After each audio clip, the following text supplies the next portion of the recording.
Welcome to Language Swap, everyone, a fun way to learn English. We are so excited to have you join us today. Hey everyone, welcome back. I'm Alex. And I'm Sally. And Alex, I want to start today differently. I have a question for you, and I want you to actually think about it before you answer. Okay, I'm listening. What's the question? If you weren't afraid of failing at all, and money wasn't a factor, what would you actually be doing with your life right now?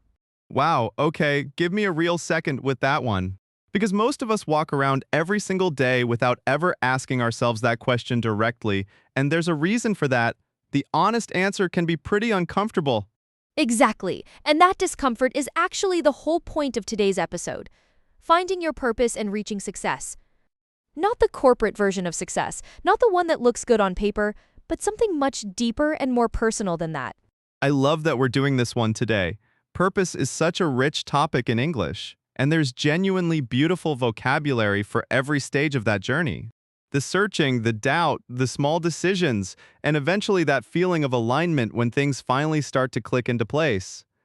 And we're going to build this episode around real stories, not just definitions, because purpose isn't really something you understand intellectually first. It's something you recognize when you hear someone else's story, and you feel it somewhere in your chest before your brain even processes it.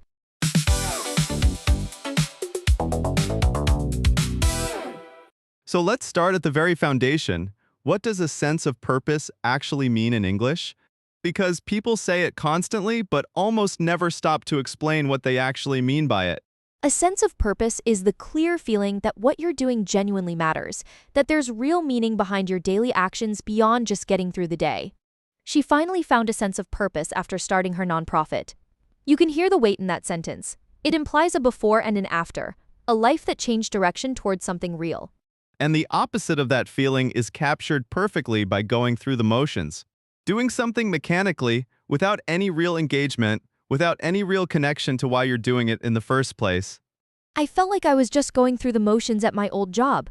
Most people have felt that at some point, and honestly, many people are feeling it right now while listening to this episode. That contrast going through the motions versus having a sense of purpose is really the emotional center of this whole conversation today. And the strange thing is, most people know that difference in their body long before they can name it in words. Something feels hollow, something feels off.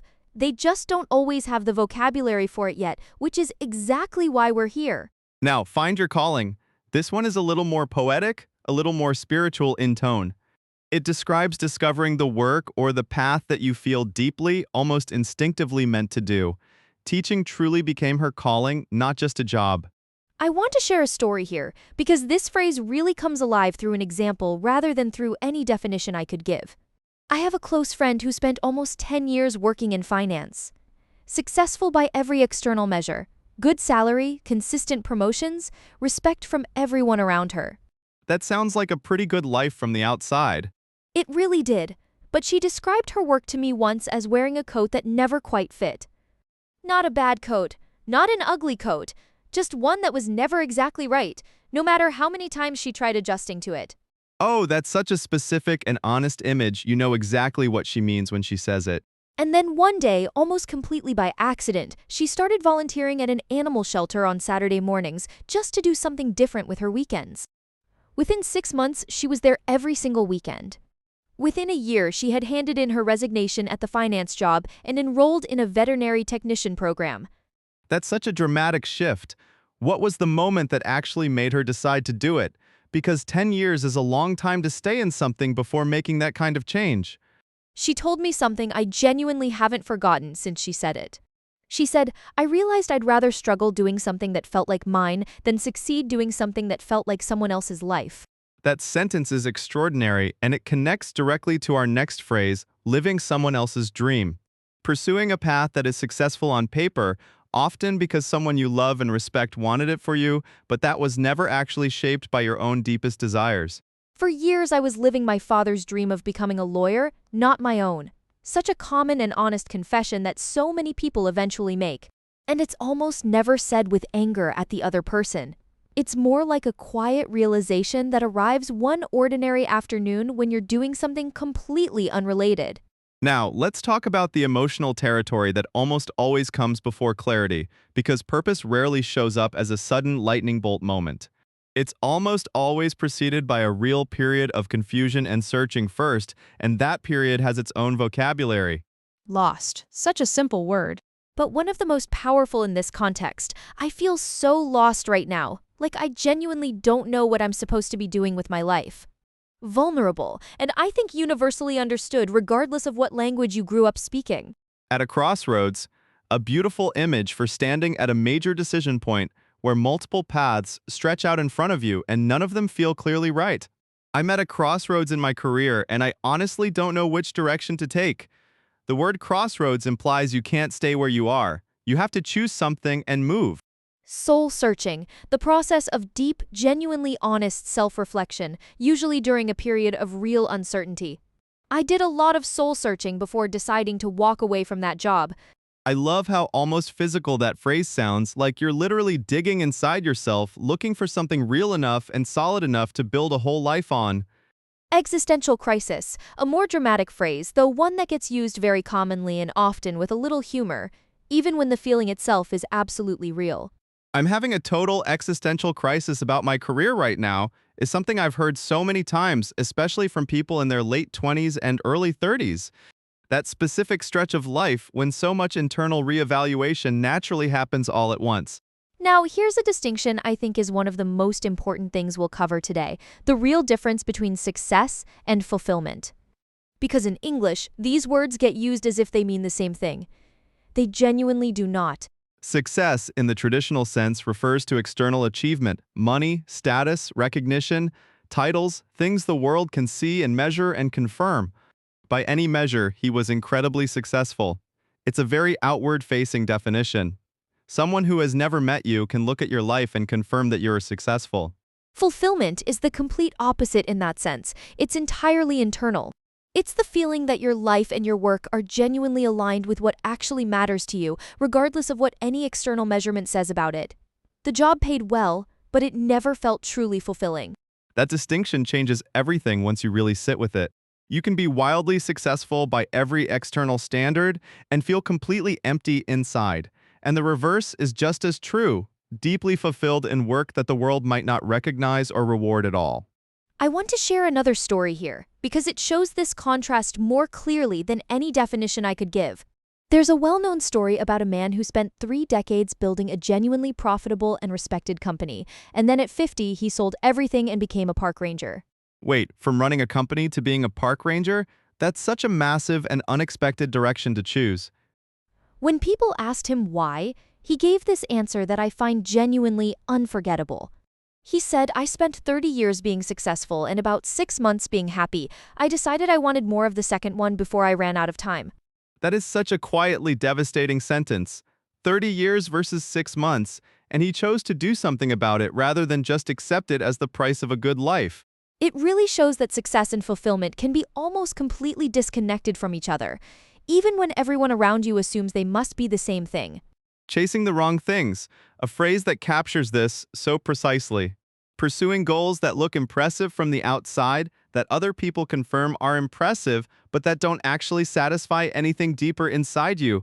I spent years chasing the wrong things before I finally understood what I actually wanted.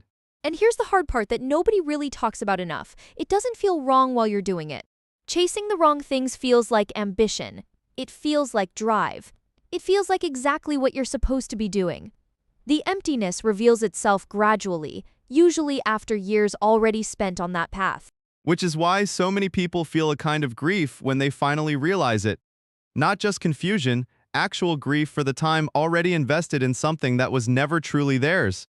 Now, let's move into the vocabulary of taking action, because all the clarity in the world doesn't change anything by itself.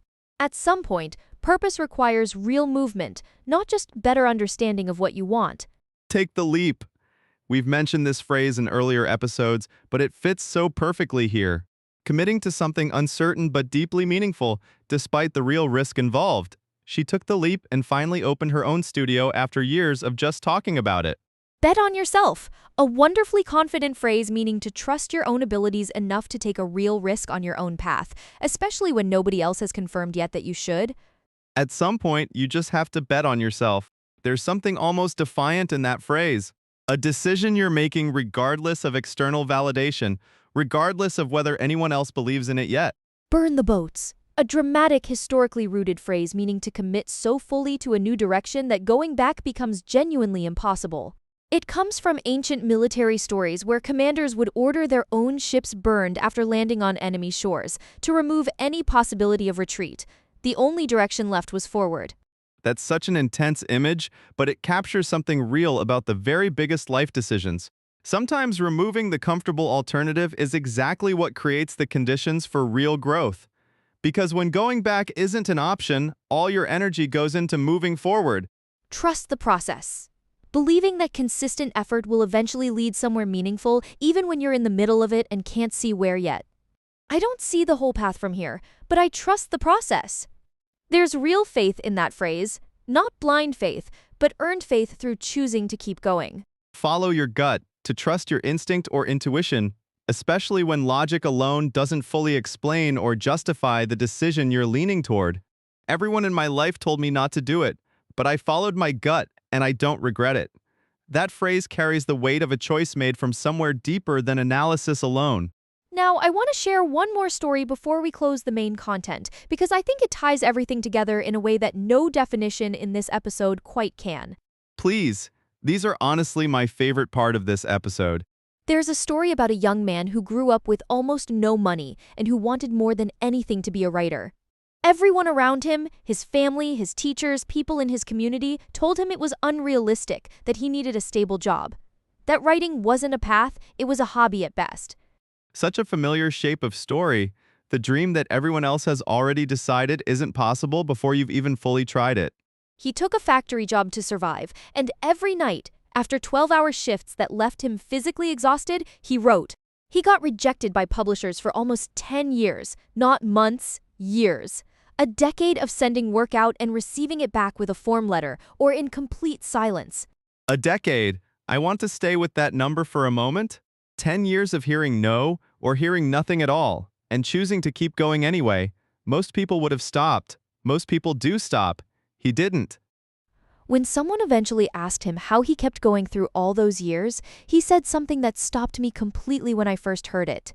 He said, "I wasn't chasing success. I was just trying to become the kind of person who couldn't not write." Oh, that's the reframe that changes everything. He wasn't measuring himself against an outcome anymore. He was measuring himself against an identity. Who am I becoming through the act of doing this every single day?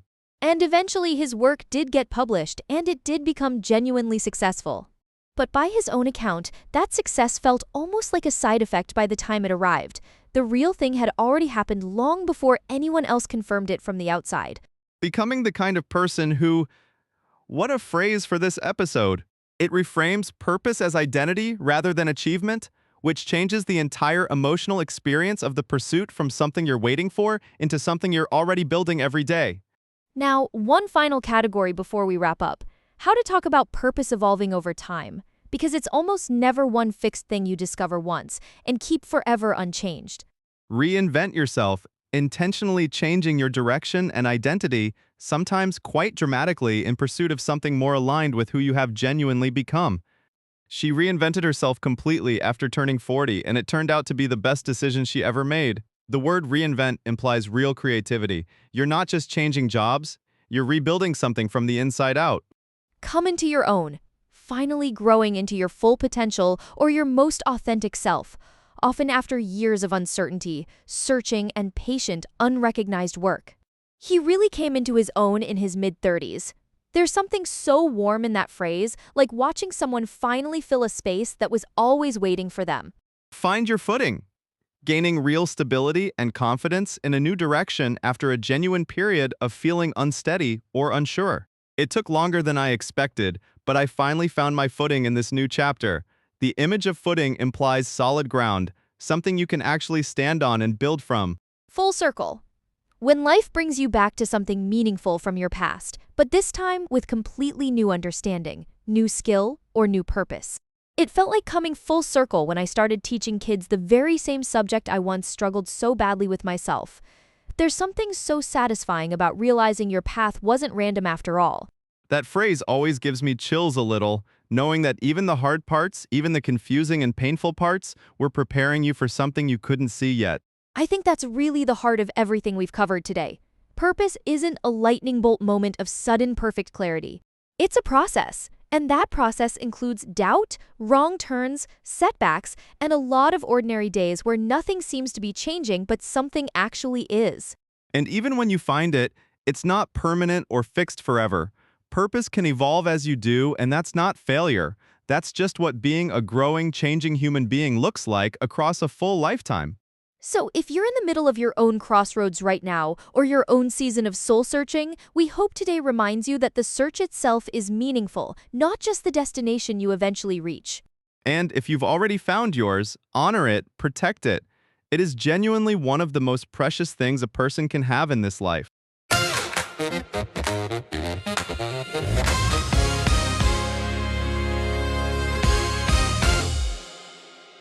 All right, let's do our word tour for today, covering everything we talked about.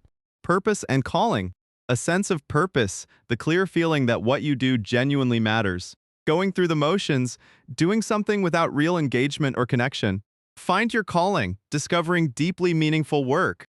Living someone else's dream, following a path built on someone else's expectations. Doubt and searching. Lost, feeling unsure of direction. At a crossroads, facing a major decision point where paths diverge. Soul searching, deep and honest self-reflection. Existential crisis, a period of deep questioning about meaning and identity. Success versus fulfillment.